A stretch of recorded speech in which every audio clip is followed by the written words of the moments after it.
here and we're set up all quick. And Yeah, I know, right? You're welcome. yeah, Craig just got in here and like we like Matt and I roll in here like rock stars with fuzzy coats and long jackets in slow motion, and Craig's just like sitting at the table with all the equipment set up and just ready to roll out. And Well, I mean, what was I going to do? Sit here and wait for you guys to get here like a dick? I mean, that would be an asshole. I mean, That's what he was expecting, obviously. we did make fun of you through text message this morning, so That's okay. I kind of expected deserved retribution. it. I mean, in fairness, I deserved it. Going back and looking at the picture, it was I quite obvious. was not making fun. I was just confused where the extra legs were seen. Couldn't find said legs. He drew that person like an octopus, and you fucking know it. I love our little group chat that we have. It's fun times.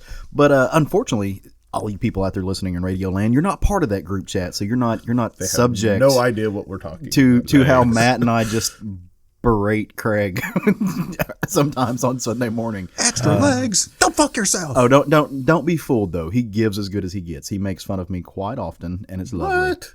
You do? Okay. I think. Sometimes. I'm just going to say that because it makes me feel better about picking on you. This is It's episode. all in love. That's what I know. Of course. I got nothing but love for you.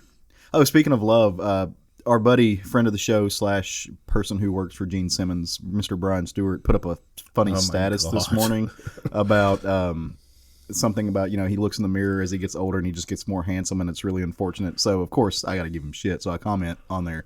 It's like, no, dude, it's okay. I tell people you're my boyfriend when nobody's looking. It makes me look great by proxy. So, fun times. Oh, Brian. But this is episode 112 of the Southern Fried Geekery podcast, and we're glad you're back. We're glad you're with us. You've joined us once again as we trudge through these as we march gallantly through the world that is comics. We appreciate you coming back. I am, as usual, Caleb Alexander McKenzie. Matt Trogdon. And I'm Craig Lance. Yes, you are the beautiful Craig Lance. So, he's sucking up now. Yeah, he's trying, man. Text. well, man, is no, he trying? I'm just giving you shit because I can. I have to. Totally playing. But just to give a little bit more context before we get into the bigness of the show, like what we're going to be talking about, which ties into the whole 4-leg multi thing that we were just joking about. You experienced something for the first time. Yeah, I thought I had a book in my pull stack that was going to be our roundtable book this week. I got home and I've been busy all week, so I really hadn't had a chance to read till last night. And I go to pull the book out to read it, and lo and behold, it wasn't in my pull stack. Mm-hmm. So I got on Comixology and ordered my first digital book. I've read some books like PDF form, but I've not actually purchased a digital comic before where you have, what's that view? There's the regular view, and then when you double tap on it, it's what is it called? Either way, it takes you from panel to panel. And I thought, hey, that's an interesting way to read a comic because it just takes me to the next panel. Mm-hmm. I really feel like it kind of skipped around on me a little bit because I felt like the book was a bit disjointed. Mm-hmm. We'll get to that later, but when I reread it, I felt much better because I read it in the regular format. Yeah, it's called guided view. Guided so it's this view, weird thing that Comixology does where it instead of showing you the full page, it'll actually like zoom in on the panel and you hit next and it goes to the next panel. So it walks you through how you're supposed to read the comic, which can be helpful. Supposedly. Yeah. It can be helpful if you're a new comic reader and you're not like, cause that's one of the complaints my husband, who doesn't read comics at all, has. He's like, I look at this page, I don't know where to start and where it's going unless it's just completely linear. But comic artists and people who are visual page storytellers, layouts have adapted over the years. Yeah, they do different things. Thank Eisner that happened because it keeps it from being boring. Eisner. Yeah, but that troubles him when it comes to reading comics. So the guided view can be helpful, but once you get the hang of it, you should throw that by the wayside as fast as possible. Yeah, I had a problem with a couple of the art panels in there, and it was because it was out of context with the rest of the page. Right. And it caused me some problems. And, yeah. But that's okay. But I feel much better now because you guys corrected me, and I just an idiot. I didn't know what to look at my first time either. Yeah, I mean, my virgin experience, I wasn't sure where my eyes were supposed to go. I mean, what buttons I was supposed to push. I'm 48 and I still have those problems. I'm proud of you for branching out and doing digital, like a digital purchase though. I was left with no other choice. Hey, sometimes you got to do what you got to do. I actually like. It wasn't a bad experience. Honestly, as a first-time reader of a digital comic, it was not a bad experience, and it's something I would do again. I still prefer to have the floppy. I'm still always going to prefer to read the floppy, but there's going to be times where I can see me buying a digital book and reading it. I did get the Unlimited, where you can check out like 4 books or whatever, and at a time from them. So I may go back and read some back issues and stuff like that. They have an insanely huge catalog. And look, digital comics, as far as like the expansion of the comics industry and how graphic mediums are sold, like that's the future. Like it's not like it is. I hope not. If you want to talk about how to break how the comic industry, quote unquote, is going to break the shackles of the direct market, it's already happening and it's being done in digital form. For instance, our buddy and pal, friend of the show, Justin Jordan, just had his millionth view. Him and John Moore. Yeah, 50 issues in on what is Animal? What is it? Violent? You put me on the spot. I'm so sorry. Urban Justin. Animal. Urban Animal. Yeah. 50 issues they have out, and they just had their millionth view. Yep. Which tells me that the numbers we see of people reading comics is much smaller. Than the amount of people that are actually reading. The stuff you see on what is purchased through comic shops or what comic shop purchased through Diamond are incredibly blinded. Like they're incredibly. Granted, that's Webtoons, which is a free access to these creator-owned pages, but there's a lot of people reading comics, a lot more than people realize. There are, and there's a lot of comics to be read. Yeah, a lot of comics to be read. I would say it's almost like I know the golden age of comics is, back in the 30s, but I would say that this is probably the golden age of creativity in the comic industry. Yeah, I mean, with what you get. I think that's weird to say, because if you look at the era right before the Comics Code Authority kicked in, like I think it's revisiting that time where comics was as a medium was so expansive that it covered the different genres, romance, and then the Comics Code kicked in and just killed everything all that. Became capes. Yeah, but I think it's a modern renaissance of I that think era. that's probably a fair way to put it. Yeah. Speaking of lots of comics, Matt's being quiet over there. I want him to talk.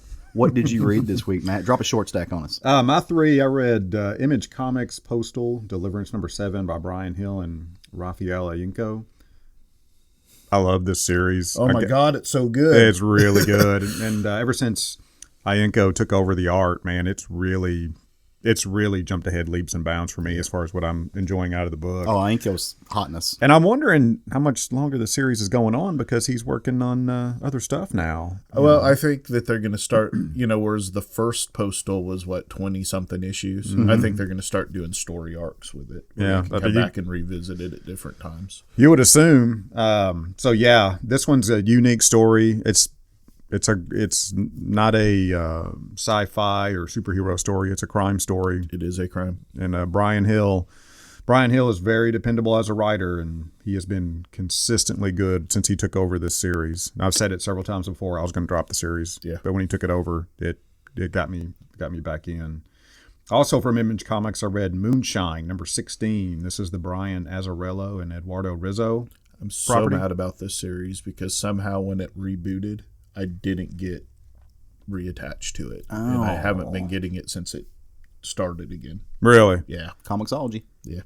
Werewolves, voodoo, and Moonshine. Yeah, it's a beautiful book. I loved it. I'm going to be real disappointed if his third book's not written by somebody named Brian at this point. They're spelled differently. This is the week of Brian's for Matt. Thirdly, so the Marvel Comics, X-Men and Fantastic Four #1, not by Brian, but by Chip Zdarsky, Terry Dodson, Rachel Dodson, and Laura Martin. I love the hell out of this book. It was so good, wasn't it? Yeah, I mean, it was so fucking good. I had no intention on reading it when it was announced, but you convinced me to give it a try, and it was great. I enjoy Terry Dodson's art. It's a little cheesecakey for me, but I still think it's beautiful. Man, it was so good. And Chip Zdarsky is on a fiery tear right now. Oh my God. Man, I'm digging everything this guy's writing. Every character in this book felt spot freaking on, man. It goes back to what Caleb's been saying for me, and Zdarsky should have wrote Fantastic Four. Oh, 100%. when they relaunched Fantastic Four, it should have been Zdarsky. Man, what he did on 2 and 1 was, I mean, that was like an editor. They tripped. I mean, and granted, Slott is a big name, so he has some weight to pull, but still.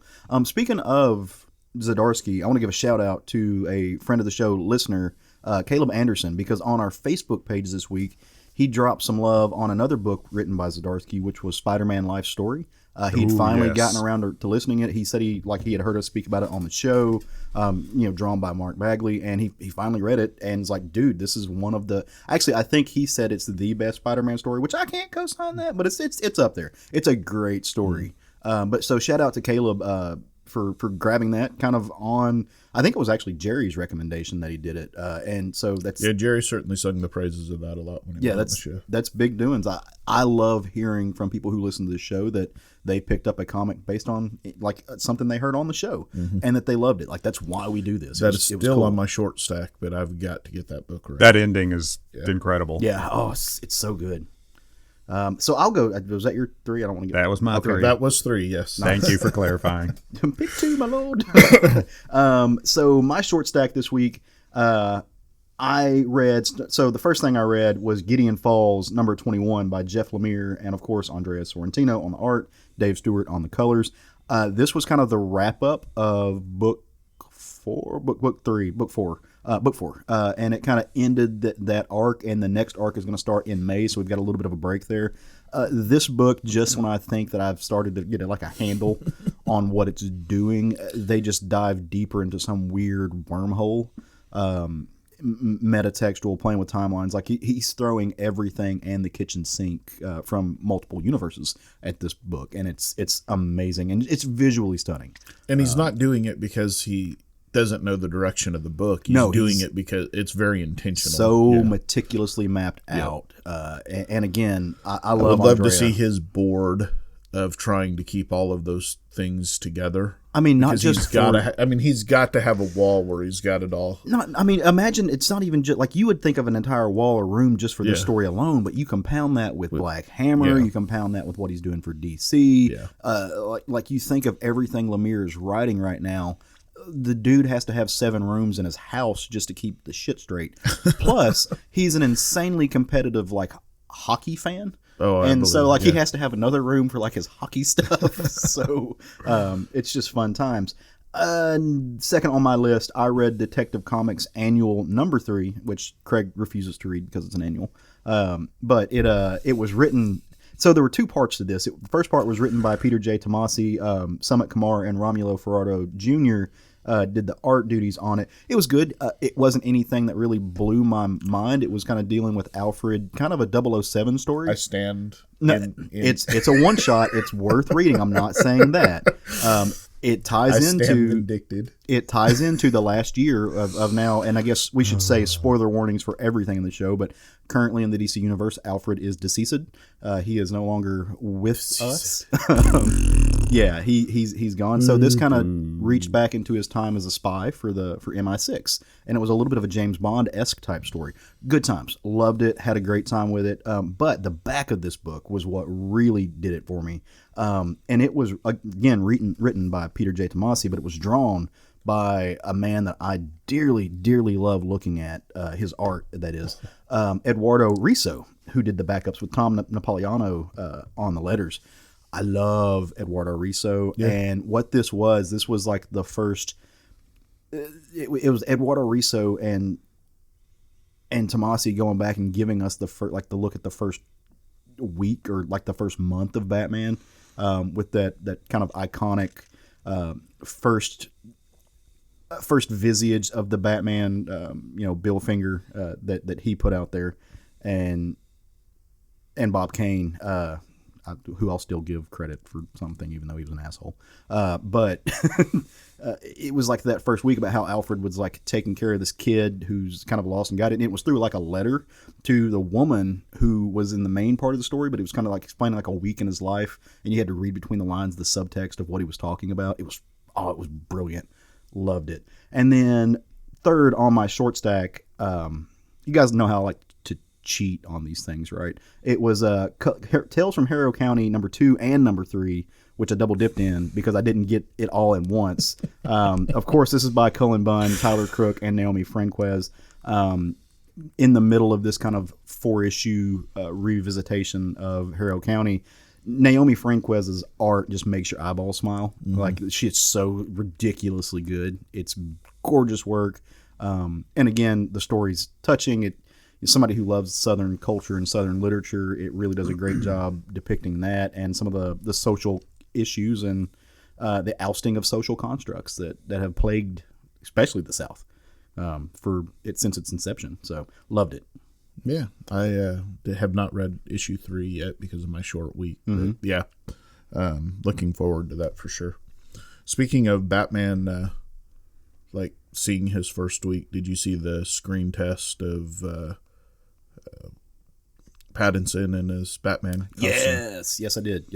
Yeah, it was a little dark, kind of hard to see, but I mean, I thought he looked okay. I think that was purposeful. I think for so that. too. Like but they're trying to obfuscate some stuff. Yeah, but I think he looked pretty good. I'm excited for it. I'm in for this movie. Yeah. I'm in for it. Pattinson's a great actor. Like people who like, oh, there's sparkly vamp. Like you haven't watched what he's been doing. It's like you're missing out on the He good wasn't stuff. the problem with Twilight. Twilight's the problem with Twilight. It's not. I mean, it's not. The actors were not the problem with Twilight. I want to see this new movie that's getting a lot of love of him, like him and William Dafoe, The Lighthouse. Yeah. I need to see that. Yeah, I want to actually actually plan on watching that today, actually. Are you? I was going to watch it yesterday, and I ran out of time. Can I come over and watch it with you? No, I haven't committed to doing it yet. You want a big spoon or a little spoon? Oh, God. Too much pressure. Only if you're the big spoon. So we'll go on to my short stack on that note. I read 20XX number 3 by Image Comics, Jonathan Luna and Lauren Keeley. I think I've talked about this every issue so far. This book just continues to be really fucking good. It's just, and again, I really have no reason why I should love this book, but I do. So if you've liked any of Jonathan Luna's stuff in the past, you should definitely jump on this book. Alienated number 1 by Boom Studios, Cy Spurrier, Chris Wildgoose, and Andre May. Did either of you guys read this book? No. So it's about, I didn't really expect Matt to have read it. It's about 3 teenagers in high school that are Womp womp. kind of outcast in different ways. One's a new kid, one's a outgoing gay kid, one's a we don't really know. She used to be popular, but now she's an outcast. We don't really know what happened. Yeah. And they end up together on their way to school one morning, and they're walking through the woods, and they find something in a tree, and it's some alien technology. Well, they touch it. The 2 of them lift one up to kind of pull it out of the tree. When he touches it, all 3 of their minds connect, and now they are telepathically linked, so they can all hear each other's thoughts and stuff throughout the day. So Sci-Fi Breakfast Club. Fucking terrifying. yeah, Cy Spurrier. I mean, seriously, Reading teenagers' thoughts. No, thank you. Teenagers, and that, with all these different things going on in their lives. So, and number 3, I read The Rise of Kylo Ren number 3, which is just a fantastic book. Charles Soule, Will Sliney, and Guru Effects continue to find out what caused Ben to become Kylo Ren. And just get more and more information. And if you really like the sequel series, or even if you were marginally a fan, I recommend reading this. Nice. I didn't realize you were reading a Star Wars book. So No, I don't read many of them. He delivered that with such earnest, I almost believed him for a second. Which is exactly why I like doing the short stacks. And I'm joking, of course. But so people wonder, like, why did you just give us these really, like, you just push us through short reviews? It's because we like to tell each other and you guys kind of what we're reading. And in turn, we would love it if all of you fine people would come to like our Facebook page or our Instagram page or our Twitter page and tell us what you're reading. Last night, over a glass of bourbon, I put up a post on the things like, hey, tell me 3 things you're reading. Can be anything. Can be manga, can be comics, can be graphic novels, could be prose. Like, what are you reading right now? And several people popped up and dropped little short stacks on us. And it was great because that's how you find out about new stuff. That's awesome. When I finally got out of my car last night, I was able to answer that. I saw. I was proud. Gave me the warm and fuzzy. I love doing that, though, because it kind of gives you an idea of just how much is out there, because there's no way to read it all. And look, it's about building community. It's about being friends with people who are into the same like things that you are. And so when you do that, it kind of like it bridges the gap that distance that's what I love about social media. If you use it in the right way, it can be great, and it can let us know the interest and wide variety of everything that's out there. So, well, the other one that you did that I liked was the best romances in comics. Oh yeah, which 11 O'Clock Comics did it as well. But is there a better romance than Matt Fraction and Chip Zdarsky? Did they? Was there? I honestly didn't see an EOC post on that. Did I? There was one that shit. Jason did. But I mean, I didn't think you did it intentionally. Oh no, he did the covers thing. Yeah, the covers thing, and then you just said best in comics. So it was different. But yeah, I think that Matt Fraction and Chip Zdarsky have the best romance in comics. They have a beautiful love. They do. Beautiful love. Yeah. Fight me on it. Convince me I'm wrong. I'm not going to fight you on it. Well, before we dive in to anything in depth, because that's what we're going to do on the show, we're actually going to talk about a grand total of, I think, 4 comics with some gusto to it. But in order to do that, obviously, some things are going to be spoiled. Yeah, I'm going to spoil the shit out of my book. So, damn, just going to go ahead and let you know. So you do deserve, and you've earned, and you have the right to a handy dandy spoiler warning, which is what we've just given you. So, if you haven't read the books that we're going to talk about yet, which is fine because busy weeks, go hit the little pause button, or just jump ahead because I'll put time signatures in the show notes, and maybe you want to skip the one that you're interested in reading and go to the other ones, and that's fine. You can totally do that. Totally viable way to listen to the show. But we don't want to come back and listen to the parts you missed later, and then come tell us what you thought. Come communicate with us, and especially if you've read the books that we're talking about. Tell us if we're wrong. Tell us if you liked what we had to say, or tell us to fuck off if that's what I want you to tell Craig he's wrong. That's what I want to happen. It happens quite often that I'm wrong, so it would not be weird for me to be wrong. Well, no, something. It's just because that's your catchphrase at this point. Well, you're wrong, but that's okay. It's okay to be wrong. I really want to get you a T-shirt that says "You're wrong," just so you can have. All right, so what did we read this week, guys? We all agreed to read the same book, so we could kind of deep dive into it. We call it that our round table or the family meal, if we want to stick to the whole food theme of the show. Which is weird because we never eat while we do the show. But, there are donuts here every time we do the show. That's Whether true. we eat them or not, it's a different story. That's true. But they are here. And we donate them. The ones we don't eat get donated to the wonderful, wonderful comic book store, our benefactor, so to speak, Kapow Comics over in Sherwood, who does not charge us rent to keep our shit here and to come in or allow us to record the show, surrounded by the glorious and vast collection of books that he has for sale. Vampirella stands over our shoulder every show, every episode, and makes sure we do it right. And we really appreciate that. So if you're in Central Arkansas, you should come see Vampirella and her scantily clad and gorgeously. I think that's not Frazetta, right? No, that's a one of the newer covers. I can't remember. It's a pulp-esque kind of Frazetta-esque right thing. Joe Gonzalez. Oh, Jose Joe Gonzalez. Oh, Jose. Okay, sweet. Anyway, you should come to Central I totally Arkansas. and just Englified his name. Jose. But it's Joe. I just changed Jose to Joe. Oh. I did not intend to do that, but I did. Well, if it's Puerto Rican, it's actually pronounced Jose, I've learned. Really? Yeah.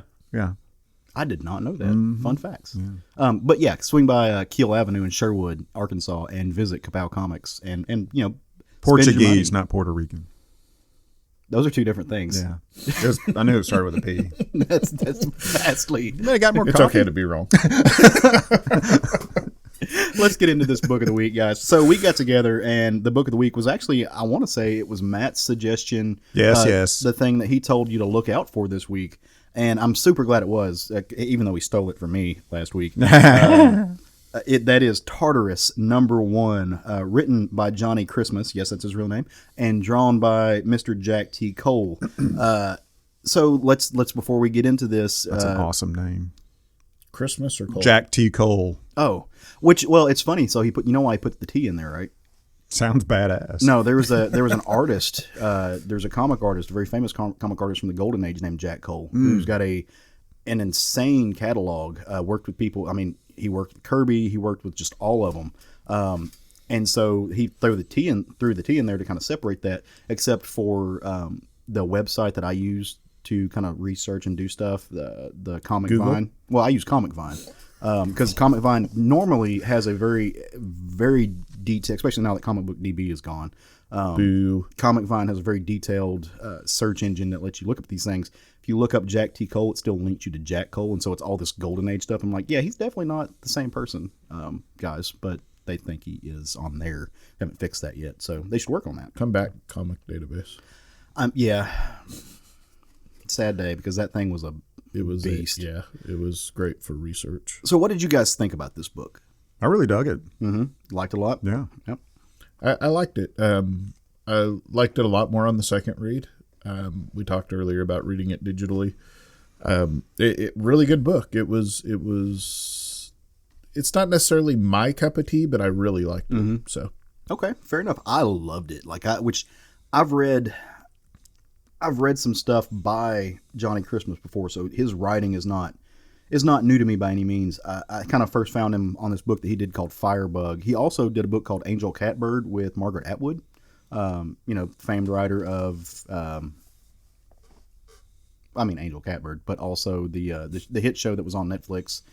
And now that I want to talk about it, I'm like, I can't think of it. The hit show on Netflix, Stranger Things? No, I'm an idiot. This always happens to me. It's okay to be wrong. The women wear lots of red. They're kind of in. Oh, that's on Amazon. That's Handmaid's Tale. The Handmaid's Tale. Yeah, Margaret Atwood wrote The Handmaid's Tale. We just lost like 90% of our female audience because I didn't know that. And also, I'm a bad person, so that's why. So he did that book with her. And also, I'm a big fan of Jack T. Cole from The Unsound that he did with Colin Bunn. The Unsound was really good. Love that book. I love that style. So we want to kind of dive into this a little bit? Yeah, talk about it? Yep. Right.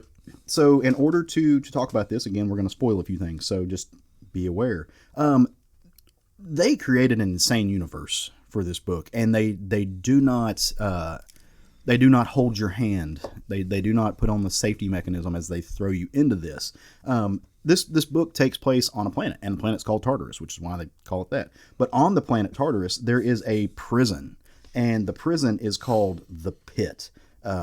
Just exactly what you want to think of when you think of a prison. And the Pit is made up of 9 sublevels, that you throw people in based on how much of a bad person they were. And in the 9th sublevel, in the Pit of the Pit, the maximum security prison, there is a prisoner that's kept there. And she, prior warlord, former badass, totally the most scary person in the universe. She is supposed to be housed down there. And, this is the worst of the worst. And so they only send like one person down to check on her. And her name is Sukra. And she, like I said, she strikes fear into the hearts of babies when her name is mentioned. And so this prison guard, like he goes and he saunters down there and he's talking, I guess he's talking to his girlfriend or somebody. He's got like a little Bluetooth headset, as prison guards are wont to do, I guess. And he's all down there and he's like, hey, I got you something. And she's like, oh, well, are you quitting smoking? Like, what are you doing? And he's like, no. I stole it from a prisoner. It's pretty. I'm going to give it to you. He's like, oh, who'd you steal it from? He's like, Sukra. And she's like, oh, yeah, you're going to die. That's what's going to happen. And he's like, nah, she's lucky I don't shoot her. It's very, this is my world. You're just living in that mentality. That doesn't work out so well for him because Sukra crawls her happy ass up from the pit and just ends this poor fucker. I say poor fucker. He kind of earned it. Like I didn't feel bad when she dropped him at all. And she gets her little gem back. It was this little, it's not a ring. I want to say it was like a pendant. I think it was a pendant. And Sukra is this kind of redheaded, Amazonian-looking woman with lots of like tattoos just covering her body. Very, very cool design to her. And she is about the business of causing an escape. Except, like I said, she's way down deep in this pit. And you have to think of this prison as it's kind of like the Umbrella Corporation site, if you will. Like it's in a hole. I want to touch on that. There's some imagery in this book. His cigarette package is drawn with a tarot card on it. Mm-hmm. It's called the Pit. There's 9 levels. There's 9 circles of hell in Dante's Inferno. There's some very heavy imagery here mm-hmm. that's going on. So very much like reaching out into literature. Also, the the cigarettes are drawn like camel Turkish golds. Yeah. So that's kind of what I used to smoke. So I saw that. I'm like, it's like, I'm glad I quit those. Hashtag I would love one right now, but I won't. So what she's doing, the whole purpose of her crawling out of this pit and getting the gem back and tossing her. She's just kind of done being a prisoner at this point. She's a little over it. It's not nearly as exciting as she thought it was going to be. So apparently there's like flesh-eating worms in the bottom of this thing, and they really just kind of pissed her off. Dante's Inferno. And so she starts working her way up through the prison, just kind of level by level. And it's almost like an Attica event. Like she's pulling these other prisoners and getting them on her side as she just kind of mows through the guards, to the point, like, there's an elevator that's supposed to get her all the way up to the top, and they've got it locked up at this level. And so as she's trying to get it unlocked, another guard comes in and he's like, stop or I'll shoot. And then he realizes it's her. He freaks out and gets trigger happy. And in fact, it does shoot it, opens it up for her, and she just goes and ends him real quick. Again, just bloodthirsty as hell. And as she's going through this and she's moving up the elevators, like I said, she's kind of collecting people. And the prison realizes what's happening. So somebody hits the big red button, alarms are going off and everything. And when this happens, there is an individual, and you can think of her like a warden. I think she's actually called the Keeper of the Lock, or the Keeper of the Keys. What was that? Keeper of the Keys, I think. Master of Locks. Master of Locks. Wow, I was way off. Are you the key master? I am the key master. So they hit the button, and she's on the phone with her mom, just doing very personal shit.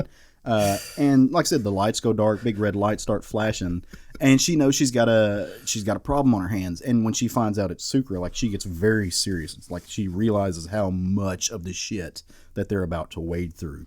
And so she kind of hangs up and she goes to go figure out what happened and what's wrong. And, her subordinates they kind of walk her through what's happening. And what she realizes is, as they're rising up through the prison, it doesn't make sense because, there's more guns and guards up at the top, which that doesn't make sense in and of itself. You'd want the more guns and guards with the worst people, not the easiest to deal with. But I digress. If you're a guard, you don't want to be down there with the flesh-eating worms. Oh, that's true. But if you're the flesh-eating worms, if you're the warden, you want the worst people, like, under lock and key the most. Anyway, so as they're getting up, what she realizes is that the way that the prison, the way it works, kind of the way it's mapped out, it's polarized. It's kind of what keeps it suspended and what keeps the weight of the world Tartarus from crushing it. And what she realizes is they're using this mag elevator, and they're just going to blow the roof off the place. Like, they're going to get it they're going to get this elevator, this almost like a train of elevators going so fast and so polarized with the magnetism that keeps this place working, they're going to pop the roof off this thing and just eject themselves out on the surface. This is not what they want to happen. This is not. Sure it is. This is bad news. Bad news for depends the planet. on which side you're rooting for. Bad news for the prison. But it's kind of what happens. They're not able to stop, and they do. They, in fact, they get up and they get out, and there's nothing anybody can do about it. And so this book kind of it's told in two parts. You have the first part, which is the before, and you have the second part, which it's called As Above, So Below, which again tying back into some literary references to hell. Yeah. Well, and they gave us like 42 pages in this book for $5. Yeah, which made I would like sure I'll take that. Yeah. But as they get on the surface, what they're greeted with is this really futuristic society. Like there's this almost mech warrior machine that looks like a big eyeball, but it has hands, arms, and guns. That's like there to stop them. The militarized Brother Eye unit. It's very much a Brother Eye, but the warden, the master of the locks, she gets up there to kind of, make herself feel better, I guess.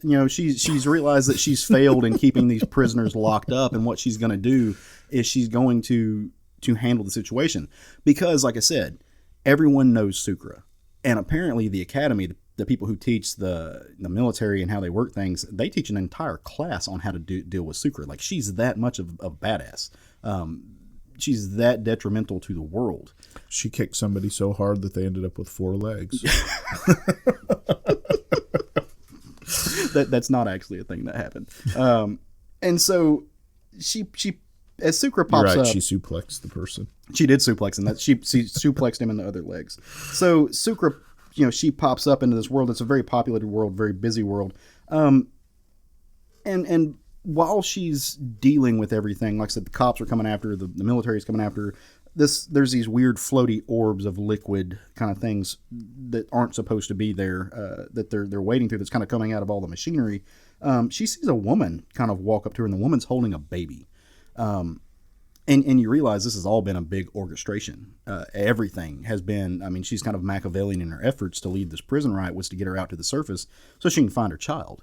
And it's her child that was born in the pit that was taken away from her. And the child's name's Tildy.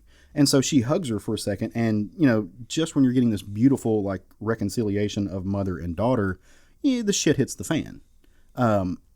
Hits the fan to the point that the Master of Locks comes up and is like, hey, no, we're going to have a street fight here and now because I'm the one who taught that class on how to deal with you. And there's this amazing fight scene, very dynamic, very fast-paced, very Street Fighter-ish. It's a very video game, like, punchy style. Finisher. Yeah, and who wins this fist fight? Well, nobody wins this fist fight. Nobody wins this fist fight because there's these two guards that are supposed to be there on the roof with their sniper rifles to help take care of these things. But this kind of person walks up, and this person is what you call a djinn, very much like a genie, but in an abstract kind of way. The djinn in this world is I don't want to say they're a gang. They're kind of a terrorist group. Kind of a terrorist group. They're kind of a mafioso cartel that they're the ones who move this liquid that you see floating everywhere. And so this djinn is talking to this young sniper, and he's like, how about you take this gun and you do it with this gun, and you really make a name for yourself. You want to be famous? This is how you do it. And it's kind of like firing a bazooka at what he meant to fire a sniper bullet at, and it just evaporates everybody in like the little near area, and it just leaves a crater. And ends Sukra. Thus ends Sukra, like this person. And as you're reading this book, you're kind of like, well, shit, I 100% thought that this was her story. Yeah, that was interesting. Yeah, and now you're in the middle of this book, and you're at a new title page, and you're like, oh, the person who this story was about just got vaporized. Yeah. Well, maybe they're going to go back and tell us the story of Sukra and the story of where she came. And I think we're going to get a little bit of that. But what the book does, what Christmas and Cole do, they jump in time, and they take you to 17 years in the future to a space station above the planet Tartarus. And what's happening on this space station, it's kind of a military outpost. The people are just kind of, there's these young recruits to the military, and they're excited about being on leave, and they're talking about what they're going to go do. And one of them's like, oh, I'm gonna go AWOL and sneak down to the planet because, I hear it's fun and it's a blast and what can go wrong. And everybody's like, yeah, if you do that, they're going to beat the shit out of you. Also, the last person who did that got kidnapped. They held him for ransom. They cut him up in little body parts. His parents ended up paying the ransom because they wanted them to just stop mailing parts of their son home, which is an interesting concept. It's like, we weren't going to do this for all of them, but would you please just quit like Amazon priming us fingers of our child? And you can tell and I'm trying to be a little bit vague here because a lot of times we get heavy into the details. This book is so detailed, and it's actually such a good story. I'm leaving parts out, and because I'm sure we're going to talk about it later. But one of these people is this young female cadet, and she's trying to work her way through the system. She misses her home, she misses her family, and she's talking about how her grandma is this. Grandma's kind of an anti-vaxxer. So grandma's got some lung problems and some stuff, and in this world that's been created, it's very easy. They could just go replicate from her DNA these new organs that she needs. And fix it. But grandma lives off the grid, and she raised this young girl off the grid, and she just won't do it. She doesn't trust the government. She doesn't trust anybody. And the fact that her granddaughter is working, joined the military, kind of broke her heart. And so she's like, I don't even know how I would go about talking to my grandma. But one of the guys is just like, dude, you don't need to go talk to her. You don't have to have her blood. They're just going to, she's your grandmother. She shares, at this point, 1/8 of your DNA. They can reverse engineer everything that she needs, and you can just have it done. Mm-hmm. And so she's like, oh, you know what? You're right. I could totally do that. And I could just, do it on the sidelines without getting her involved. And she tries to do that. She tries to go about that and make that happen. This is what happens when you take an ancestry DNA test. Pretty much, yeah. So all of you who sent your stuff to namemypapa.com that you sent your swab, also you're on databases, by the way. You should probably know that. Terrifying stuff. Actually, they're using it to solve like crimes from 40 years ago, which is interesting. So while all of this is happening and they're debating on whether or not she should go get this blood test done or should dude go AWOL, all these things are happening. In the office of the general who kind of runs things, this guy walks in and, he's a courier. So it's like, he's like, I've got something for the general, and the woman who works the front desk, his administrative assistant, she's like, set it down and I'll give it to him. He's like, well, I really need to give it to him in person. And she's just like, no, you'll set it down and I'll give it to him. And he's like, all right, cool. And as he smiles, he's got a gold tooth, kind of gleams a little bit. Might look a lot like that Jen from 17 years ago. Just a little wink, wink, nod, nod. And so you see that, and the package is delivered. This other figure, the guy who wants to go AWOL, he's still trying to figure out how he's going to do it. So he needs to go talk to one of his buddies. And one of his buddies happens to be this engineer who works in what they're calling the liquid engineer labs. They're trying to figure out how to make this liquid, the stuff that was pouring out of the machinery, how they're trying to figure out how to make it work, to militarize it, to their benefit. And so they've got these guys who are working on it. And his buddy, the guy that is the engineer, is so dedicated to this. As they're telling you the story of this, it turns out the Jinn were the ones who found it, and they kind of revolutionized the planet of Tartarus with it, and they monetized it much like oil, except they started selling it to the wrong people. So the government stepped in, blockaded it, destroyed the economy, much like certain countries do to third world countries. Political message, that kind of thing. So he goes and, but this engineer is so dedicated to the history of this and to what he does, to learning how to be the best, that he's almost adopted the religion of the Jinn. He's taken a vow of silence as they did. He's kind of remaking these old antiquated Jinn temples. And so homeboy who wants to go AWOL goes and talk to him to find out what's up. And it's a mechanism to let you know the history of it, but it's also a mechanism to let you know just kind of who and what is happening in this world, and why this general, why the general who runs the place is who he is, without really getting you involved with that person. So that happens. It was kind of an interesting blip, because again, it was totally just to give you the history and just to personalize it and to make you understand. To me, this was the moment where I realized that, what they're doing here is they're giving you this kind of Afrofuturist version of Dune. Like, this is the spice to bridge that gap, to kind of a metaphor for it that could control the world. And it's a really interesting way of doing it. And there's some really fun comedic moments in there, but it was a weird transference in the story. Back to this young girl whose grandma is having some like health issues. She goes to the medics and she's trying to get it replicated, but there's a problem there.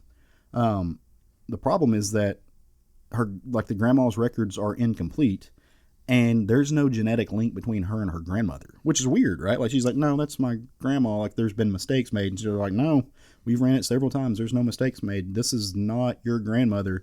And about that time, they're like, but it did link you to, like, there's a genetic link that's red flagged you, and all of a sudden the lights go dark and the place goes on lockdown, and an entire like unit of soldiers walk in and they're like, hey, Tildy, hey, you need to come with us. We got to go visit the general.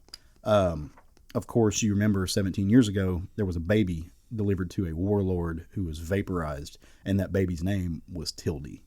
And that's who this young girl is. She's the heir apparent to a Jinn strike force, to a movement that these people, this military might, is still terrified of all these years later. So she goes and she speaks to the general, and the general's like, you joined this army for a reason. And she's like, yes, you're a patriot. Yes, I'm a patriot. Would you do anything to protect Tartarus? Absolutely. And he just hands her a sword, and he's like, you're the danger. Yeah, you're the danger. Are you going to save Tartarus or not? And long story short, without ruining anything else from the story, turns out she's not. And, it's time for a little bit of a revolution. The story was amazing in this book. for me. Like I said, elements of all the things that you were talking about, Craig, where you're talking about this, seventh circle of hell, where you're getting into those old like literary references of heaven and hell, like you're getting into the old 15th century poetry. Was genius. You mix that with the elements of Dune. You mix that with this Afrofuturist world that Johnny Christmas is so well equipped to create. A brand new future in a way that we've never seen it before, because most sci-fi is written from the lens of white people. I thought that was ingenious, and to build this world and to be thrown into it in a way that it is completely understandable but is not spoon-fed to you, fundamentally like titillates my brain. Like it gets all the neurons firing and spinning at the right moments and the right times, and there's just so much to unpack and develop here. But aside from that, Jack Cole's work in this book, the art that is delivered in this book, is genius. It is so like it's a weird cartooning style. It's very indie. He uses very fine lines. He's not trying to be photorealistic. He's doing this like it's not James Stokoe-esque, but it's like the bastard stepchild of James Stokoe, if that makes sense. Stunning details, the work that he puts into the little nuances of the backgrounds, things that aren't explained. Why are these things there? The architecture, the kind of just ephemera that they bring into this world that's only delivered through the art. That is world building. Like that, like he uses like this visual language, this visual shorthand that he establishes with you as the reader throughout the book as you go on, really just nails it. It's a visual feast. I don't know about if you guys felt that way, because I was wondering for you guys if the art would throw you on this a little bit. Certainly didn't throw me. It felt very, very. He looks at me. Yeah, that felt very Daniel Warren Johnson-esque to me. I got that vibe from it. Yeah, but what drew me to this story is reading the synopsis that this is allegedly an anti-hero story. Mm-hmm. And I really liked the beginnings, the first half of the book, and setting up Circa as a warlord, mm-hmm. and just the cold determination of the character.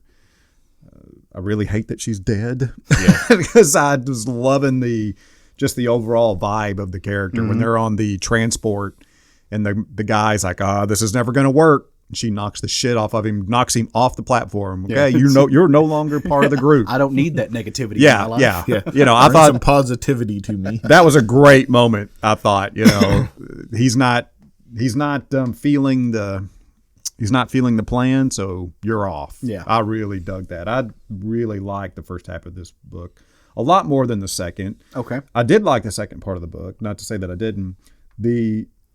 I'm hoping that what we're going to see, and I usually don't do this, but this is I'm saying this because this is what's going to determine me staying on the book probably, mm-hmm. is that Tildy becomes a warlord herself, mm-hmm. and actually a criminal. If she's a revolutionary and not a criminal, probably going to drop the book. I've read a lot of those stories before. Not really interested in reading another one. I think she kind of has to be at this point, though, because, I mean, one of the things that she does at the end of the book is she goes ahead and just dispatches. I mean, it doesn't show you it, but it heavily implies that she dispatches this general.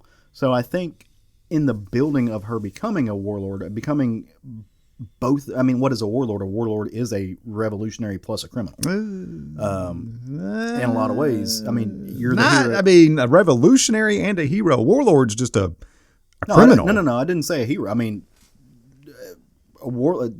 history is written by the victors. So the people that we think are of warlords and villainous are usually the people who lost. The people who we think of warlords as heroes are like, Moses people. Well, I'm thinking a warlord, you've got warlords in Ethiopia that are capturing food that's being mm-hmm. donated to the country. That's what I'm thinking. That's what I'm hoping we're going to see here, is that she is a criminal. Right. And that we're watching a criminal enterprise.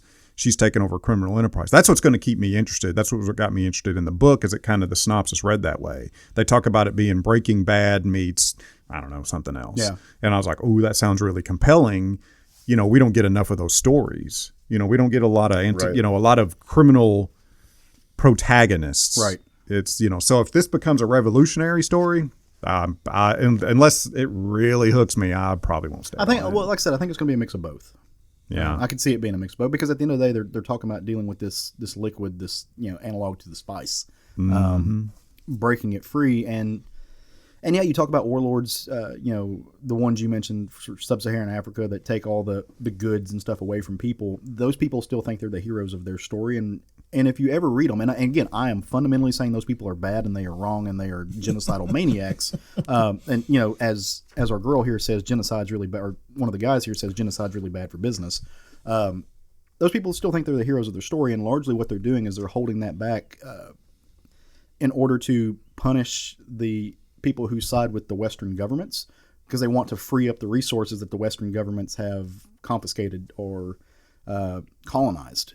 And even though they do these terrible things, they think they're the heroes of their story, and they're wrong. I want to establish I'm not pro Gaddafi. That's not what I'm saying. But I think there's a mix of both of that, and I'm really curious to see.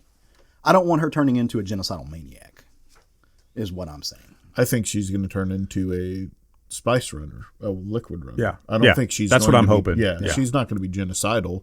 She's going to run this faction of the Jinn, which we find out they are actually able to control the water. Yeah. In this, so she's going to take that over, I believe. And I'm interested in that story. The imagery in this book was the drawing point for me. The story's fantastic, don't get me wrong, but the imagery and the allusion, as you pointed out, to literary past is what really I found intriguing about the book, even more so than the story. Both in the way he drew it and the way he told the story, the combination of the two. So, and I agree with Matt. It's very DWJ to me. Very Daniel Warren Johnson-esque style art. See, I didn't see now that you say it, I see it. I didn't see the characters, not the backgrounds. I'm talking about the way he drew the people. Yeah, just the bendy lines and so on. Yeah. And it did take me a few pages to be like, okay, I'm okay with this. It did. But the background imagery and the stuff, like the little hints, the colors, but I'm talking like the tarot card on the cigarettes and that sort of thing that's going on. That's just kind of there. You're going, okay, there's more going on in this world that's all being presented to us now. We're going to get more of that. Yeah, this is a book that you have to look, you have to read the images. Yeah, you have to look at the subtext of what that visual language is telling you. It's almost Hickman-esque in a way, because there's things that there's little breadcrumbs that they're dropping. I absolutely believe that's going to be the case. That you're going to have to remember and hang on to really understand the full story and the full context of what's happening. That's absolutely right. You cannot just read the text in this book and know everything going on. But it's, as Matt said, the colors are absolutely stunning in this book. To me, that was really one of the strong points of the book too. Was just the way it was colored, the tones used, the bright when it needed to be bright, dark when it needed to be dark. It was just, it's a great book. Well, and the way that they did the colors kind of threw me for a minute, because it's like, as I'm looking at this, it reads like watercolor, but I don't think it's watercolor. No, it's not watercolor. But it reads like watercolor, but it's obviously he's got a more control over what happens on the page with the watercolor. And I want to say it was probably digitally painted, but the colors are all matte. Like it's an extensive palette. Like, I mean, they're using heavy greens, they're using these, lots of pinks, lots of blues. But it's a very matte palette. Warm when it needs to be warm. It's cold when it needs to be cold. It hits, the colors hit the notes, and that's not a. Matt's looking at a page right now where it's over the planet. It's just absolutely stunning to me. You get a little bit of space, you get an explosion, you can see the planet in the background. It's just absolutely stunning. And I think that's where I went with the watercolor. Like, because again, it's not, but it's got that matte feel to it. There's nothing glossy about this work, and I think that really drives home to the feel of the book. That's something that a colorist or the colors of a book can do is really, if this was too pretty, it wouldn't feel. I think it's intended to be a dirty, grungy world. Mm-hmm. It's intended to give you that Dune feel, the original trilogy Star Wars feel, that it's you're in an environment that's dirty and not necessarily well maintained. Industrial. Very industrial, and it's and it does that. Yeah, this book, I'm in it for the long haul. I'm in it for at least another issue. Yeah. And I'll see where it goes with the next issue. If it does the things I think it's going to do, I'll stick on it. This just got so many contextual layers. Like, it does. So many contextual layers, both in the storytelling and the art. I mean, are we... And again, I'm kind of like Matt. It's like, where are we going? Because as you read this first issue, there's a ton of places that I want it to go. But that it's cool. But like, I love that we're getting this boots on the ground, modern interpretation of colonialism, of control.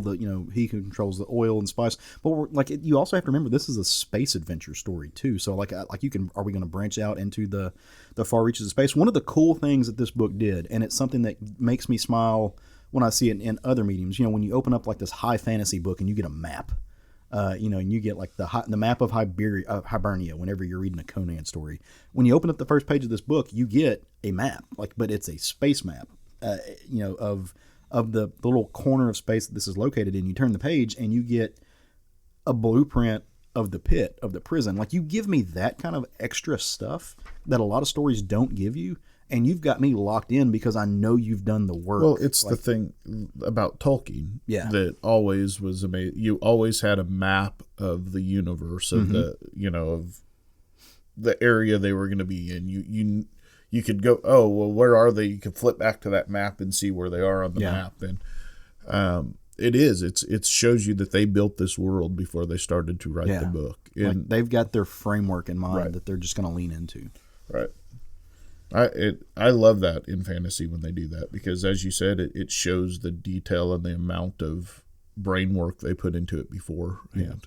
And like I said, fantasy, science fiction, political thriller. This book kind of has it all, and that's the hybrid story that I want to read. And I really hope that they do kind of like this book split into almost 2 issues in one. I kind of hope that they continue that. I would love to get the next issue shows us more of Sukra, and gives a little Shirka. Is it Circa? Circa. Okay. Shows us more of her and how she became the warlord, how all of that happened, and who she was and what she was going through in the prison. I bet we get some of that. Then you show me her daughter and if you give me that dualistic storytelling, and we have no idea if they will or not. That could totally not be the plan. I would love it if they did, though. I don't know if anything like that has been done, that to my knowledge, where they're giving you a dualistic timeline that feeds in. Maybe Trillium. Trillium. Yeah, Trillium did that. Yeah. Where they told the story in different ways each, sometimes you had to turn the book over and things like that. But, I mean, they jump back and forth a lot in books, but to actually tell it dual within each issue would be interesting. Yeah. And, you're getting 2 issues in one for... I don't think you're going to continue to get 44 pages in every book. Oh, gosh, I wouldn't think so. But I think you may get back and forth in the timelines between the 2 books. But I want it. I want it. Could you imagine trying to meet your deadlines with 44 pages every month? Yeah, that's true.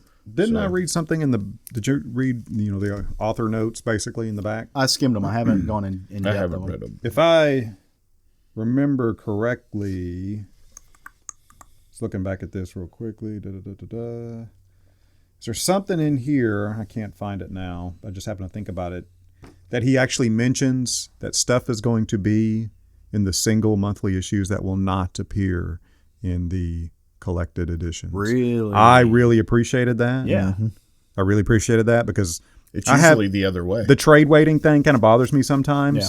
So I thought that was interesting. Well, if I didn't just make that up.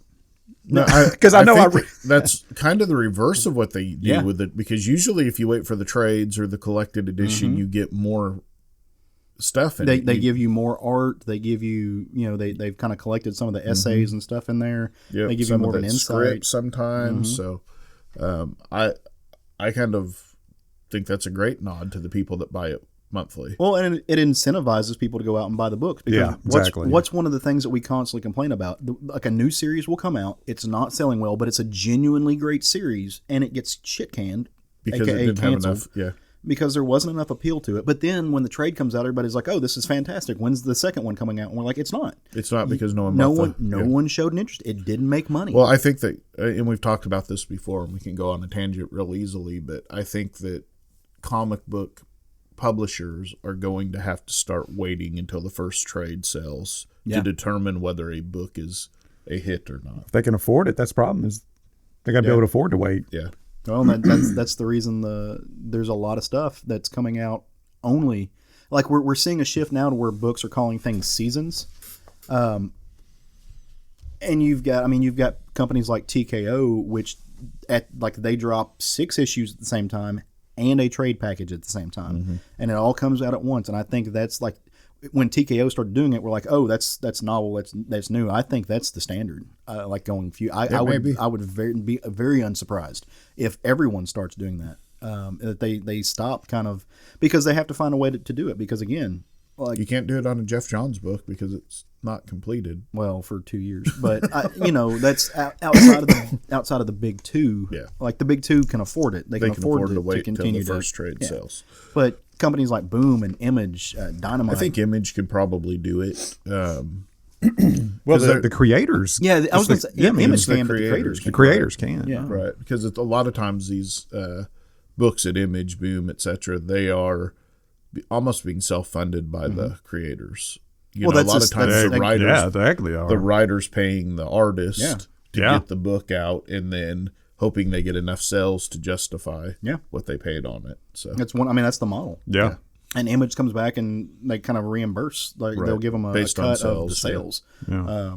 That's reading Warren Ellis talked about that when he did Fell. Fell was his first Image book, I believe, because he talked about that he was like hesitant to even do it because he's you don't get any upfront money, period. You got to pay for your own book, and if you're going into the hole with issue 1 and issue 2 and yada yada yada. And he reached out to all his fellow creators that done Image books. Was like, should I really do this? He really struggled with that.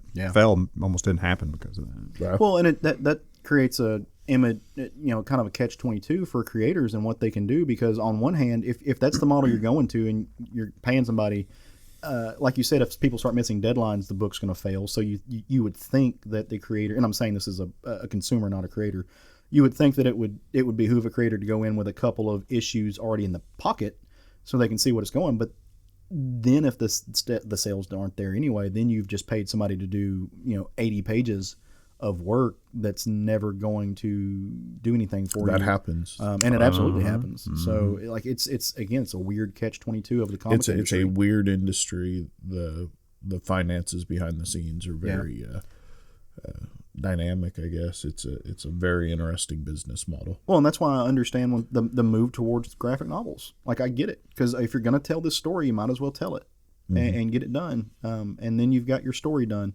And you don't have to worry about single issue sales.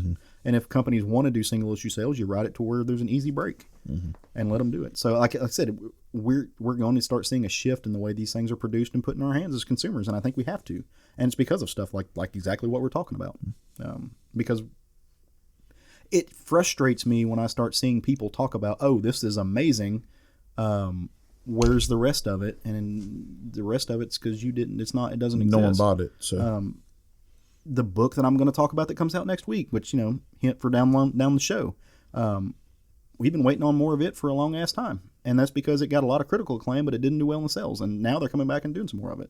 So, but I digress. I digress to that. I'm glad you guys really dug the story. I want more of this. Like I said, I'm going to definitely get issue 2. I'm going to see where it goes, and that will determine whether I makes it on my pull list or not. Nice. I hope it does. Keep my fingers crossed.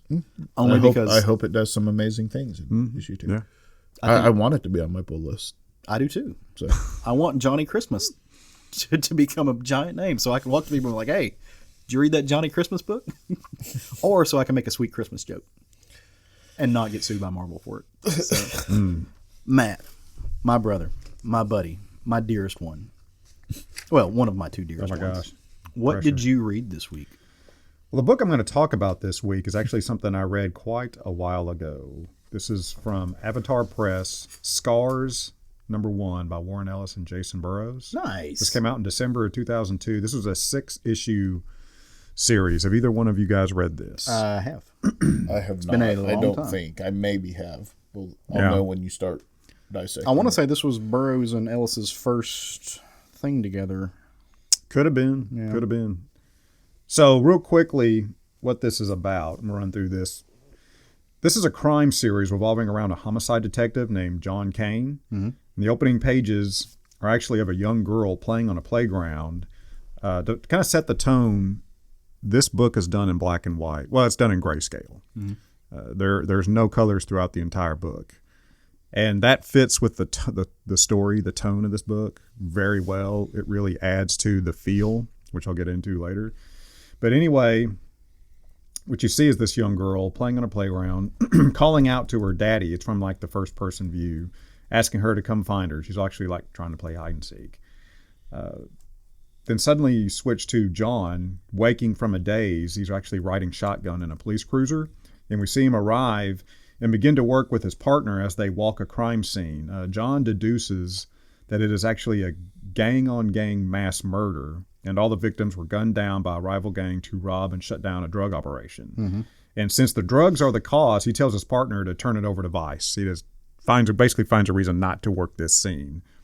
Next, we see him interacting with his fellow officers and supervisor back at the precinct, and he is sleep-deprived, irritable, and gets into a conflict with another officer whom is late in his career. He's angry because this other officer just beat a bad shooting rap, as he calls it.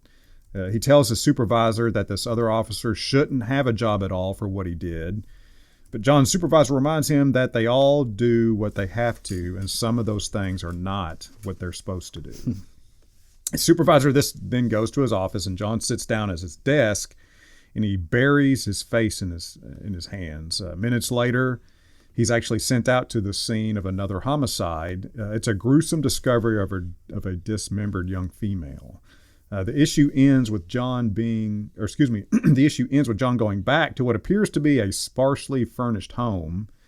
He is alone, but among the very few items in the house is a happy picture of him and a young woman who appears to be pregnant. So this story, Warren Ellis speaks to this in the back of this first issue on why he wrote this. He knows some police officers, mm-hmm. and he has seen how being a police officer affects a human being and how certain individuals react to it. Reminds me a lot about the way soldiers react to being in combat. Mm-hmm. It's the stress and the envelopment of that world is going to affect people in different ways. Some are going to react and become hyper violent. They're going to lash out and do violent things. Some can essentially turn that world off when they leave it and go home. And it does skew the way a police officer sees the world. I actually read a prose book about 15 years ago. I'll never forget reading it, called What Cops Know. And what this book was about was police officers interacting with the criminal element. That's how they develop a police intuition, mm-hmm. because these criminals essentially all act the same way, and they can identify, criminals in everyday life, everyday conversations. It's fascinating to read, and you really it shines light on why you see these stories of police officers bashing citizens in an over-the-top way. You understand how that starts to happen. They've been immersed in this world, and it just screws their brain up, frankly. And some of them just overreact to that, and they start seeing people as criminals that aren't. Mm-hmm. So in this story is more about how it affects the psyche and the everyday life of a police officer being constantly exposed to this violent world. Yeah. It's depressing as hell. You read this, it's not a feel-good read. Does Warren Ellis have a feel-good read? I was going to say. Man, I'm feeling good about his Batman run right now. He wrote this And what he talks about is this to him is truly scary. Yeah. Being exposed to this kind of evil is truly scary to him, not ghost stories. Right. Not stories about the devil. When he finished this story, he actually couldn't read his own work once it was produced because it upset him so much. He was actually in tears when he wrote the last issue, he goes on to say. Wow. So, get it, kids. It's always amazing to me how much Warren Ellis has his finger on the pulse of the social consciousness. And he always seems to be about 10 years in advance of what is happening with it. Mm-hmm. You know what I mean? The things he talks about 10 years later are socially significant. Yeah. Yeah. Well, Matt, while you were talking about it, I wasn't sure where we were going with it. In my brain, I'm thinking, that's the excuses I hear all the time for profiling.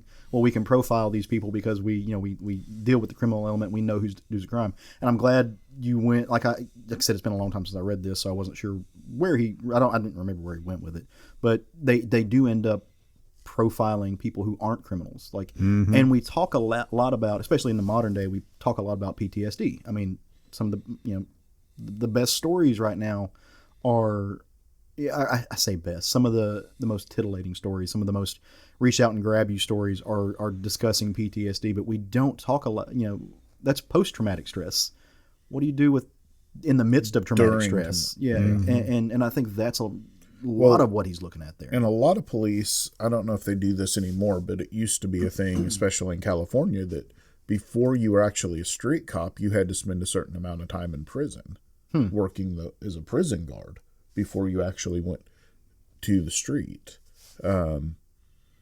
So you had this, my cousin was a sheriff in Bakersfield, and he had to spend 6 years in a prison. By the time he got out and was able to work the streets, he was already so cynical of the world because of working with these people that, I was going to say it's probably a terrible way to do things. You're so cynical already by the time you're out on the street that your mind's already switched in that direction. And now I know, I've got a nephew that's a policeman in Memphis. Mm-hmm. He went straight from the academy to the street. So maybe they've adjusted that some because, I don't think that's the smart way to do it for sure. Let's twist their minds. I wouldn't think so. Yeah. Maybe that has to do with sheriffs in California too. I don't know.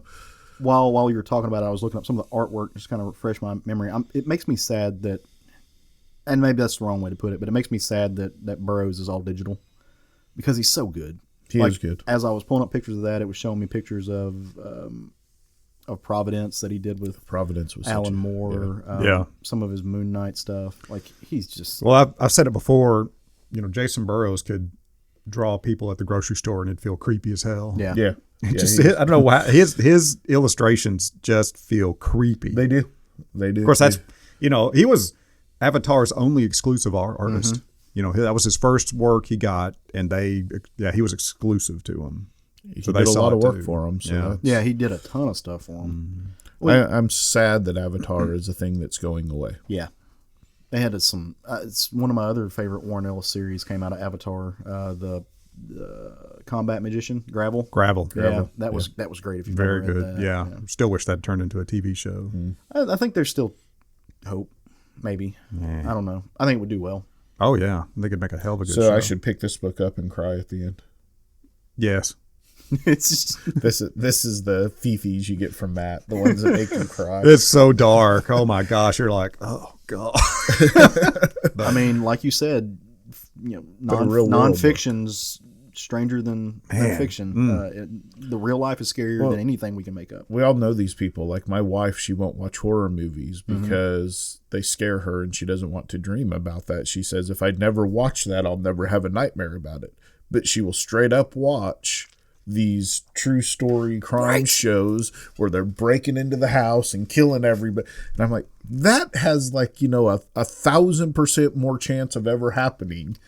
Roger does that shit. I can't get Roger to go watch any of the Blumhouse films with me because he's like, no, that's weird and stuff. But I come home and he's watching a documentary called "Don't Fuck with Cats" about this dude who like murders animals on like a thing and then goes on and becomes a serial killer. I'm like, that's more terrifying than anything the Blooms are doing. I cannot watch that show. It's fucking weird. Yeah. He also is watching a show about people who live in Alaska right now. He just watches weird stuff. Yeah. Craig, not to say that everybody that lives in Alaska is weird. No, they're not. We love it. No, like my favorite person on this show we watch, it's something, I forget what it's called, but there's this woman named Sue who apparently runs like a camp up like right at the Arctic Circle. And like she's a refueling station, and like she shoots bears and just kind of lives by herself. And her name is Sue, and it's awesome. She has a dog. I like Sue a lot. Everyone else in that show can go fuck, but me and Sue, I'll fuck with Sue. Sue's awesome. I'd go to that camp.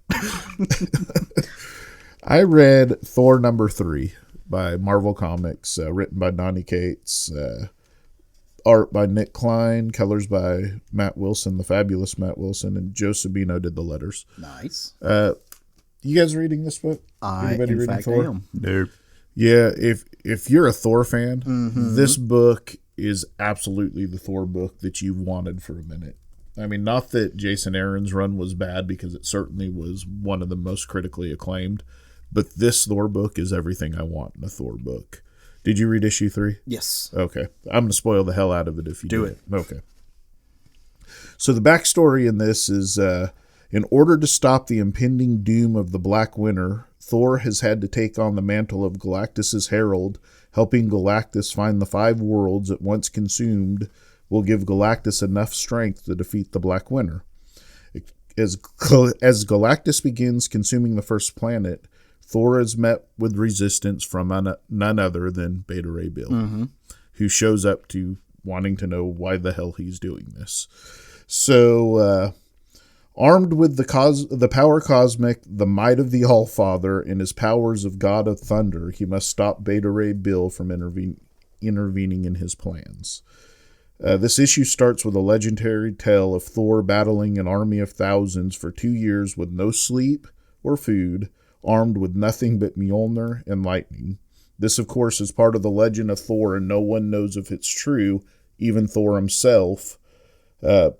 But the battle he is about to begin, he will never forget. That's how it starts, this comic, this issue. And it gives you like 3 pages of just absolutely wonderful art on this legendary guy. Yeah, Nick Klein's killing it in this book. So Beta Ray Bill, of course, believes that Thor is under the influence of Galactus, and he's going to not stop until Thor... is under his own volition again.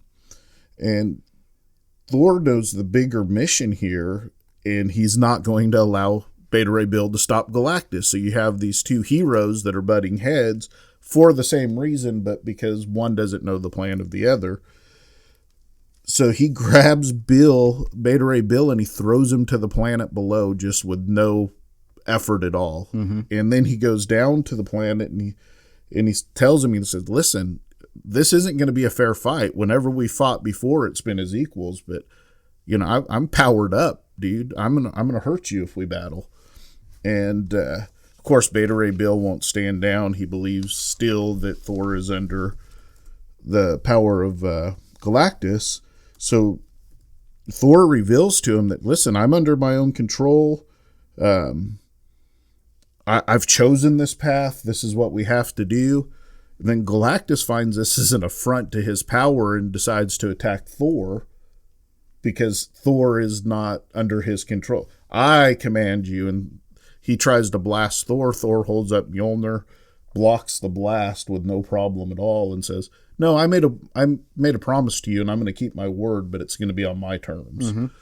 And so Beta Ray Bill now sees Thor as a traitor because he is under his own control. And why would you help him consume these worlds? What's the matter with you? And so they just have this massive battle, and it ends. Thor throws Mjolnir at Beta Ray Bill, and Beta Ray Bill catches it because he can control the hammer as well. And Thor's like, you really need to let it go because I'm going to call it back and it's going to rip your arm out of your body and kill you. And Beta Ray Bill won't let it go. And he's like, okay. So he just reaches over and he grabs Stormbringer and brings him to it. And Beta Ray Bill's like, no. And Thor takes Stormbringer. I mean, no, give me back Stormbringer. No, and I just like this delivery. No. And Thor, with all of his might, smashes Stormbringer against Mjolnir and just destroys it. And leaves Beta Ray Bill's just crushed at this moment. And right as Thor is about to, give the killing blow, we know he's not going to kill Bill, but right as he's about to deliver this blow, the Bifrost opens up and there is another Asgardian standing there that's going to stop him. I'm going to leave it at that. Read the book to find out who the Asgardian is, but yeah, it was a pretty powerful book. Need to call Jerry and ask him if Donny Cates is still his favorite writer. Yeah. So no, this is a popcorn comic all the way. It was 22 pages of fighting and great dialogue, but it's been.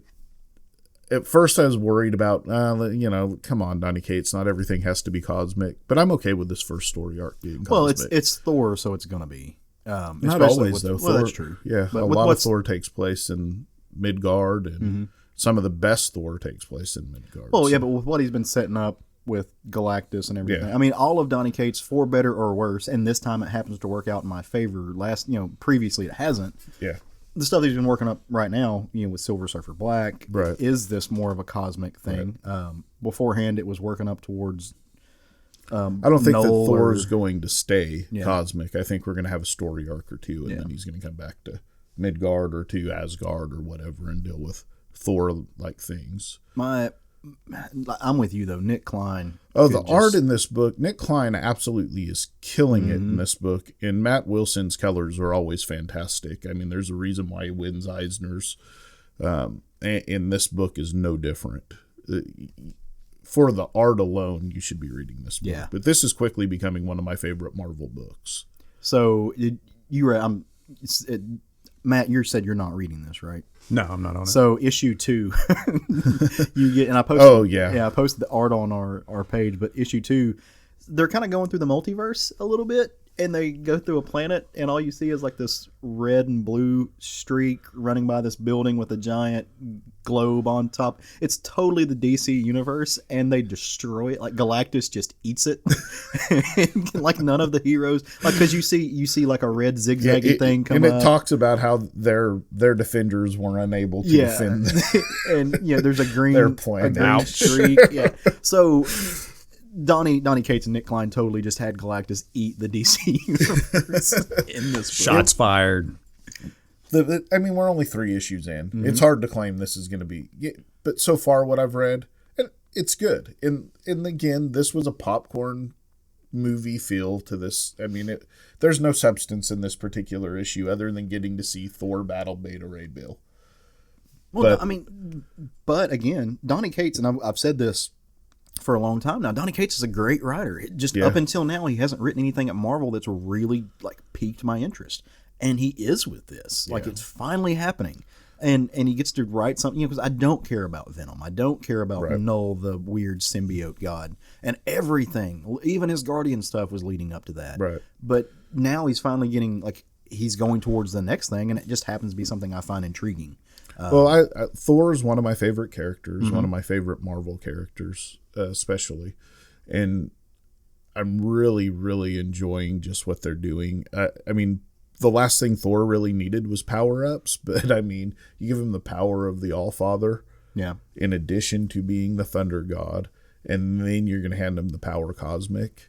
And in this issue, when he decides to turn off the power cosmic and just go back to being Thor, the All-Father, just so Beta Ray Bill can see he's in control. I mean, there's just some great art in this book. There's some great storytelling for a book that's 22 pages of battle. You have a story happening within it. Oh, and I think it's worth pointing out for this run just as a whole. It doesn't erase so Marvel's got a bad reputation of rebooting every time a new thing starts. We're going to reboot, and things that come before don't really matter. This 100% builds off of Jason Aaron's run. Yeah, absolutely. Like, this is continuing.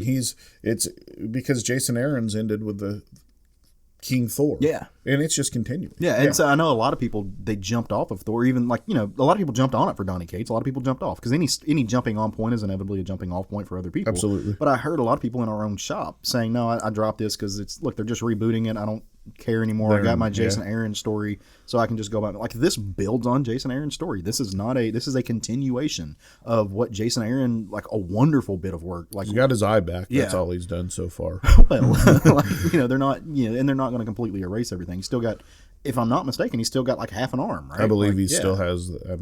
I need to look. It's great. Like, it's a total continuation of that story. Which why would you want to erase what Jason Aaron did? Like, I mean, so many times at the end of a run, somebody puts everything back in the sandbox where it was before they took over.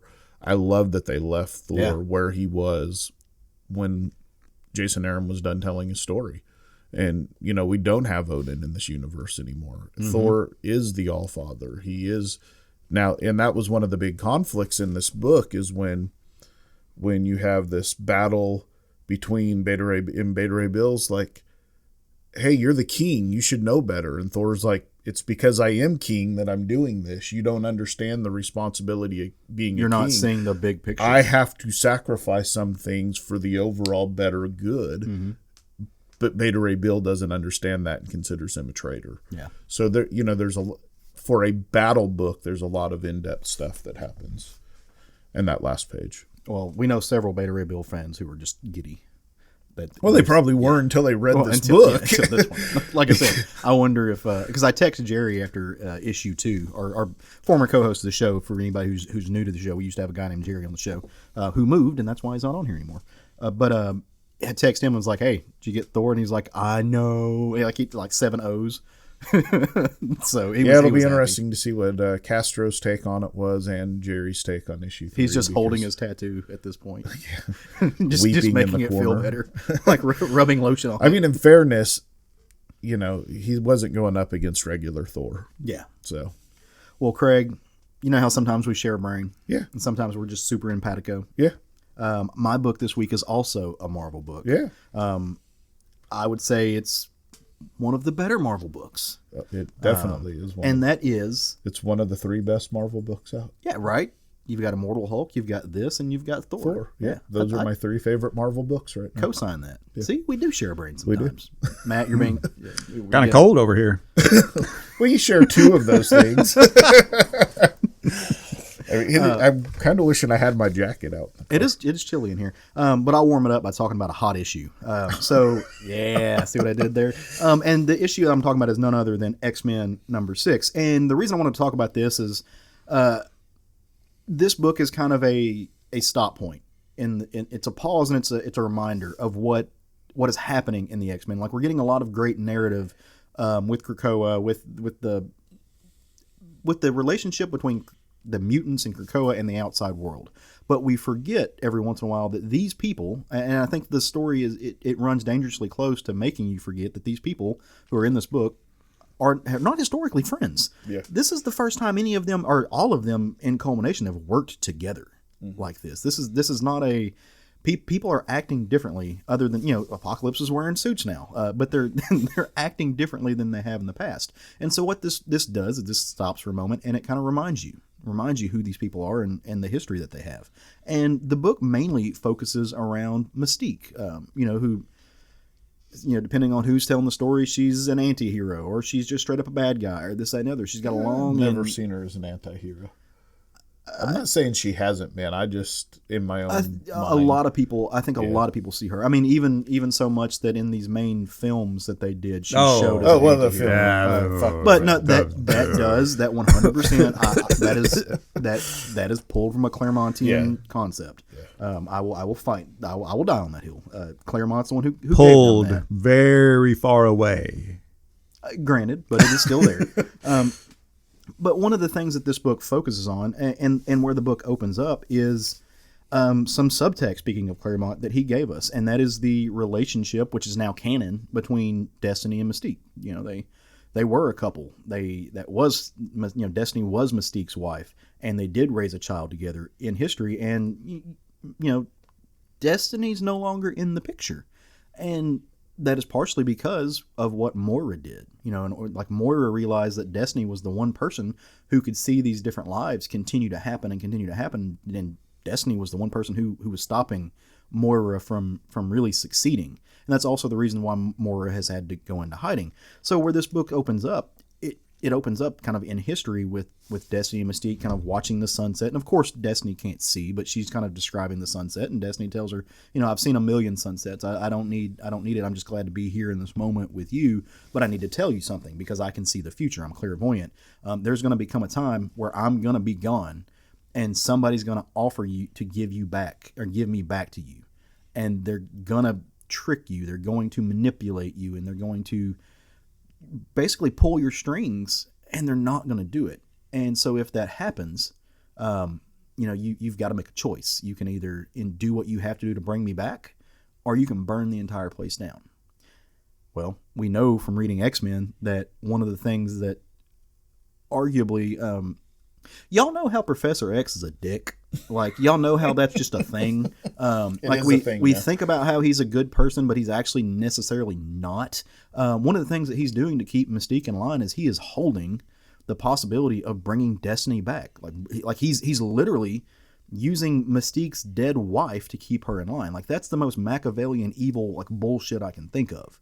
Like, he keeps promising her, if you stay in line, I'll do this. I'll bring her back if you deserve it. Like, that's insane.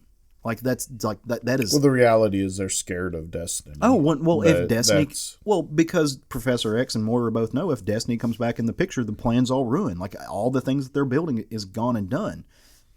They don't tell that to Mystique, though. They hold that over her head. Like, we'll bring her back, but you have to stay in line. Like, from Mystique's, arguably from any vantage point, that way you look at it, that's a dick move. It is a dick move. So that's just it's a bad thing. But it kind of goes back into some of the history. There's a reason he was part of the Illuminati. Facts, like 100%. He is a the dude got children to fight his battles for him. Like, he's not necessarily a good person.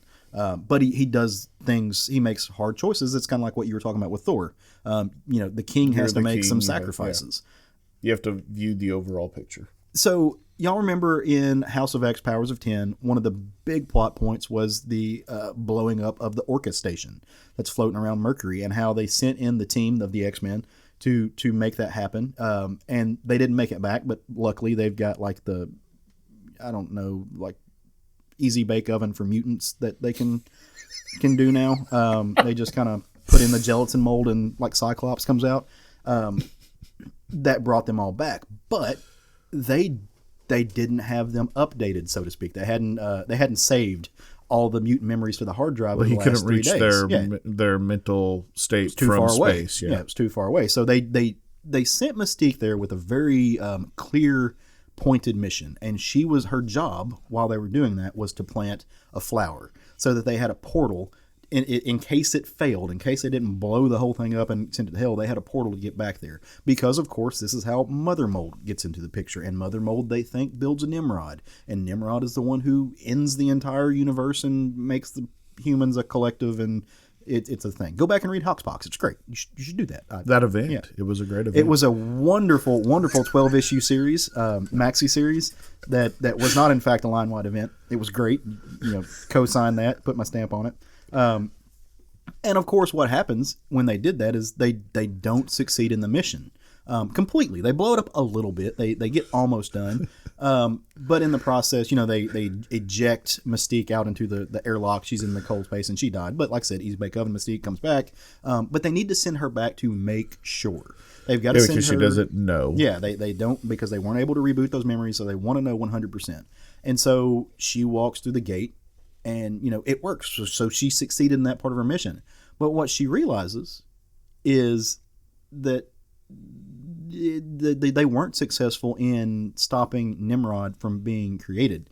Mystique obviously is able to make herself, she's a shapeshifter. She makes herself look like anybody. And so what she does is she makes herself look like a little courier, like a guy who just kind of takes messages from point A to point B, just kind of a no-name nobody.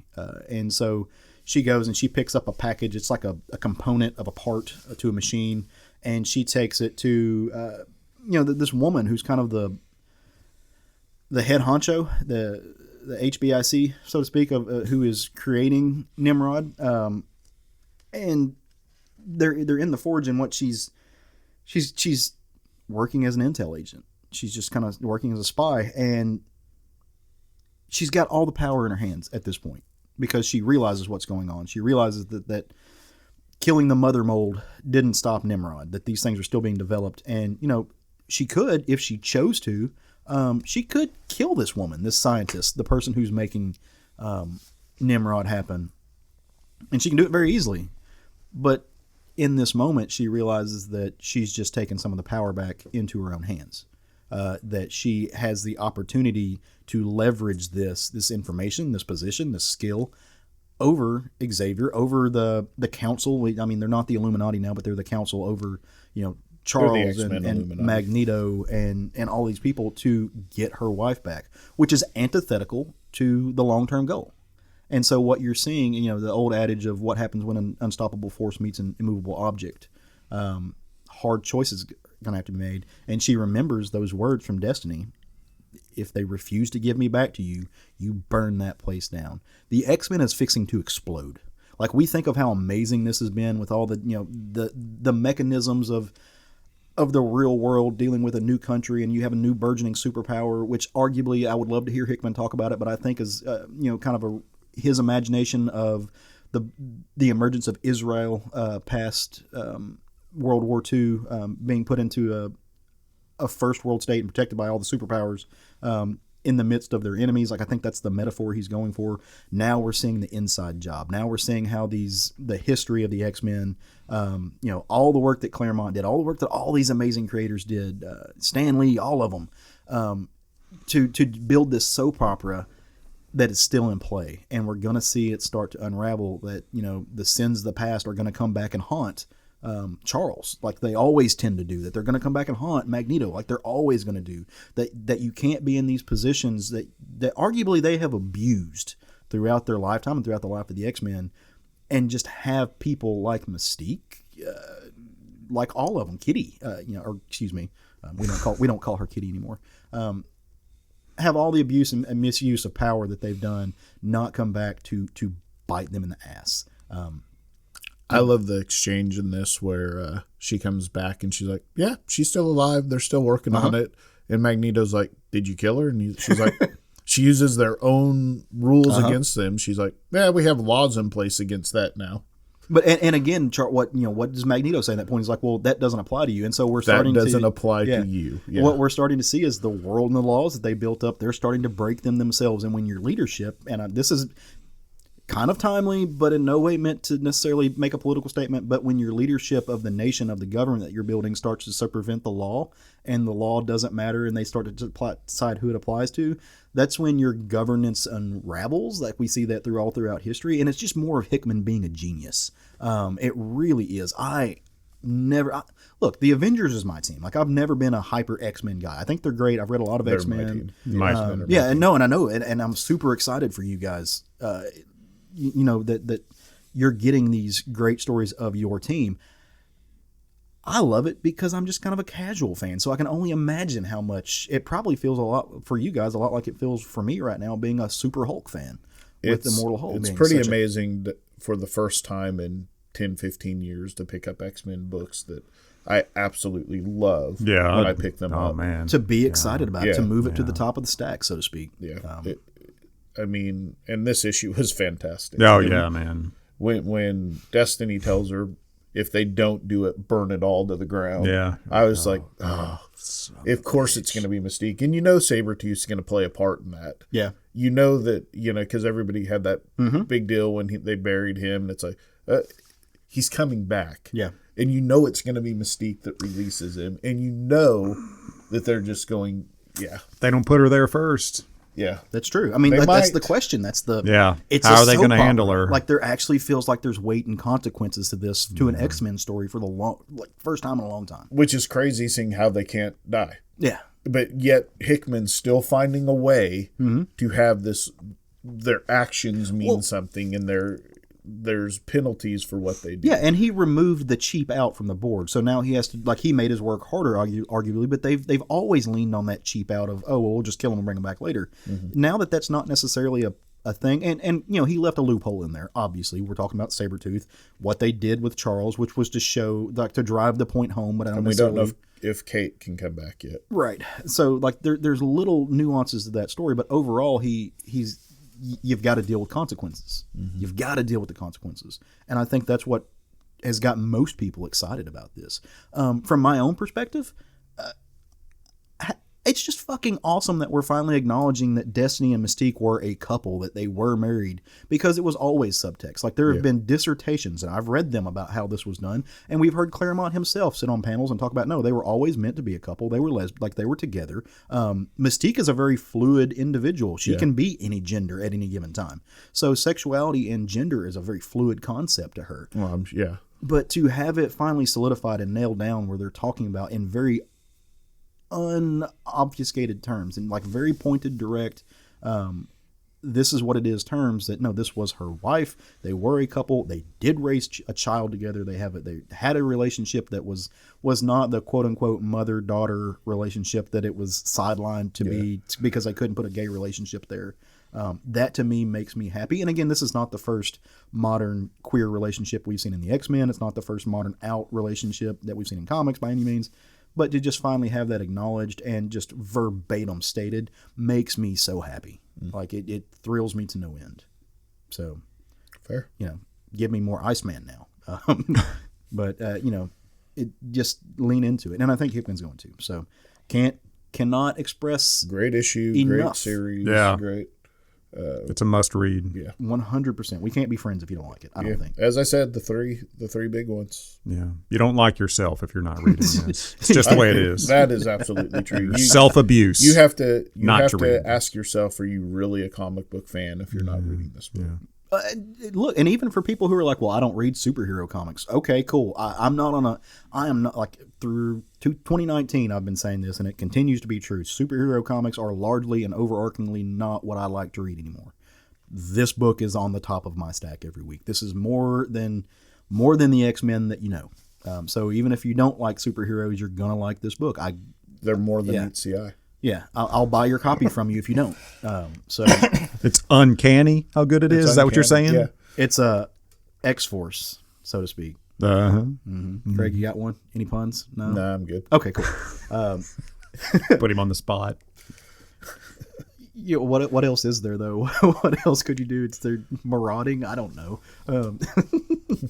So next Wednesday, as is always the case, it is New Comic Book Day. One of our favorite day of the weeks. That's where we get to pick up the new books that are going to come out in this, unstoppable force that is the comics industry.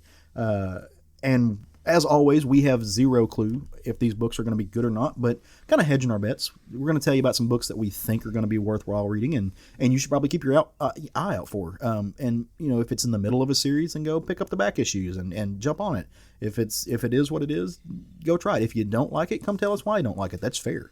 But we think you guys are going to like some of these books. I think you should let Matt go before he explodes with anticipation of...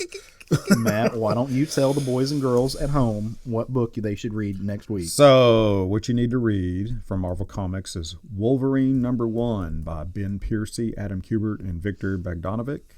I'm super stoked about this. This is the first Wolverine series we've had in a hot minute, as the kids say. Mm-hmm. And Ben Piercy, it's been 10 years. Yeah, I mean, Ben Piercy has been on a tear lately. I'm really digging what he is doing. And super excited about this. I'm a little nervous. It's 5 years. Yeah. I don't want this to be mediocre. I don't think this is what you were going to pick. I thought you'd pick something else. Weird.